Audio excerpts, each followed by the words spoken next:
My drug of choice was methamphetamine, was my primary one, and opiates was a close second. And so I had relapsed when I was married, and my husband didn't know where to turn. So a close friend of ours at the time recommended First Contact. And so that's where First Contact stepped into our lives and began helping my husband learn to navigate through what this needs to look like, and gave family support to him. And also I began taking First Contact classes and getting a relationship with them, and learning how to inject Jesus into my addiction and into things in my soul. So later on that year, I went to visit my parents down on the coast of North Carolina, and unfortunately I got arrested in Myrtle Beach, South Carolina. And at that time, my husband was helped by First Contact in a placement into a rehab. And so once my husband picked me up from jail, he took me to a rehab in Boone, North Carolina, where I spent 3 months there. And upon leaving there, I began volunteering at First Contact in the office as a receptionist. And I was there for several months. And then unfortunately my father, his illness got more severe. So I left all my support, unfortunately, and I moved to the coast of North Carolina to help take care of my father until his passing. And I had already began to dabble in things I shouldn't have been in. At that time it was Adderall. And after my dad passed away, it just spiraled from there, and the Adderall addiction turned into a full-blown meth addiction, and I ended up in a very abusive relationship, and moved with him to Myrtle Beach on the Strip, actually, in Ocean Boulevard, Myrtle Beach, where I lived for about 2.5 years there. I was with him for 4 years, but we lived on the Strip for about 2.5 years, and that was the absolute darkest time of my life. Like I said, he was severely abusive, and I had suicide attempts. Things got so dark for me that I spent most hours upon hours of my days locking myself inside a bathroom, where I began just losing my mind, cutting myself, other self-harm things, and just desperate for God. But by this point, my family had completely cut me off. And my mother would check on me every couple days just to make sure I was alive. But besides that, I had no family ties left. My daughter completely walked out of my life at this point. But I knew who I could call to get help, and that was First Contact. I knew that was, because they're not family. So I contacted them, and I began talking to Jen Halford, who, for months we were back and forth. She was so kind to me, and we shared some similar stories, and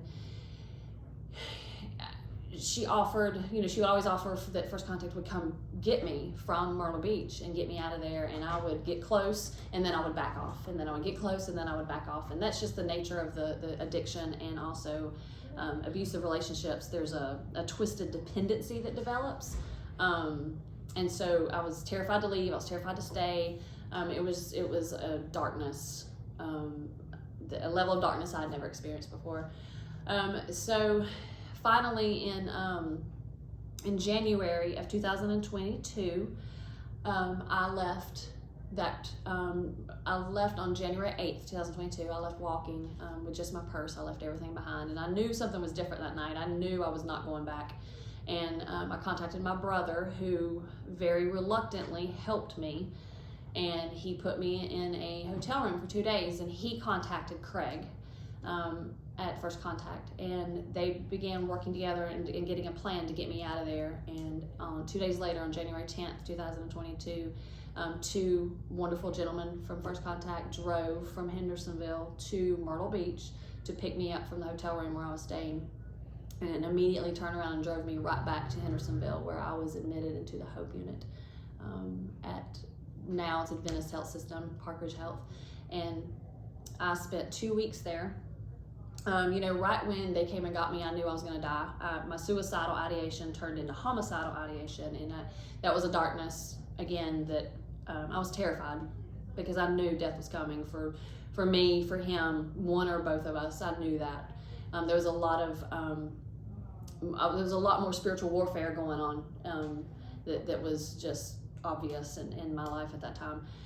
So I spent, like I said, 2 weeks in the Hope unit, the psychiatric unit there at the hospital. And then they worked very closely with my brother and sister-in-law and got the application into Bethel Colony of Mercy. And on January 24th, 2022, my sister-in-law picked me up and brought me here to Bethel Colony of Mercy.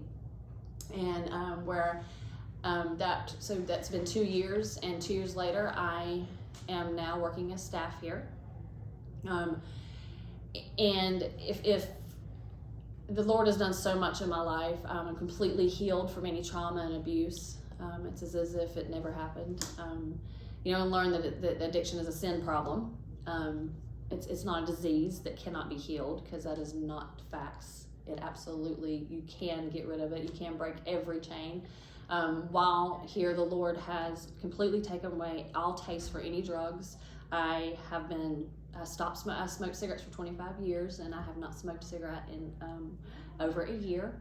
I have come off all of my antidepressant medication that I've been on since I was 19 years old, so I've been 2 years free from that.